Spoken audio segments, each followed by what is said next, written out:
Non veg ತಿಂದೇ ಇರೋರಿಗೆ ತುಂಬ ಸಿಂಪಲ್ಲಾಗಿ ವೆಜ್ ಕಬಾಬ್ನ ಹೇಗೆ ಮಾಡೋದು ಅಂತ ತೋರಿಸ್ತಾ ಇದ್ದೀನಿ. ಟೇಸ್ಟ್ ಅಂತೂ ಚಿಕನ್ ಕಬಾಬ್ ಥರನೇ ಇರುತ್ತೆ ಕಣ್ರಿ, ಯಾವುದೇ ವ್ಯತ್ಯಾಸ ಇರೋದಿಲ್ಲ.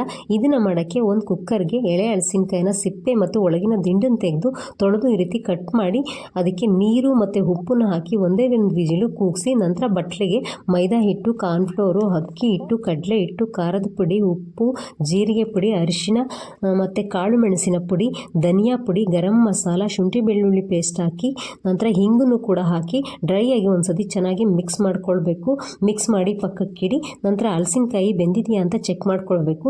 ಇದನ್ನು ತುಂಬ ಮೆತ್ತಗಾಗೋವರೆಗೂ ಬೇಯಿಸ್ಕೊಳ್ಬಾರ್ದು. ಈಗ ಹಲಸಿನಕಾಯಲ್ಲಿರೋ ನೀರು ಬಸ್ತು ಮಸಾಲೆ ಪೌಡರ್ಗೆ ನಿಂಬೆ ರಸ, ಬೇಯಿಸಿರ್ತಕ್ಕಂಥ ಹಲಸಿನಕಾಯಿ ಹಾಕಿ ಡ್ರೈ ಆಗಿ ಒಂದ್ಸತಿ ಮಿಕ್ಸ್ ಮಾಡ್ಕೊಳ್ಬೇಕು. ನಂತರ ಸ್ವಲ್ಪ ಸ್ವಲ್ಪ ನೀರು ಹಾಕಿ ಕಲಸಿ ಕಾದಿರೋ ಎಣ್ಣೆಗೆ ಹಾಕಿ ಕರೆದ್ರೆ ಸಖತ್ ಟೇಸ್ಟಿಯಾದ ಹಲಸಿನಕಾಯಿ ಕಬಾಬು ರೆಡಿ ಆಗುತ್ತೆ. ಈ ರೆಸಿಪಿಯ ಡೀಟೇಲ್ ವಿಡಿಯೋ ಬೇಕಂದರೆ ಡಿಸ್ಕ್ರಿಪ್ಷನಲ್ಲಿ ಹಾಕಿರ್ತೀನಿ, ಚೆಕ್ ಮಾಡ್ಕೊಳ್ಳಿ.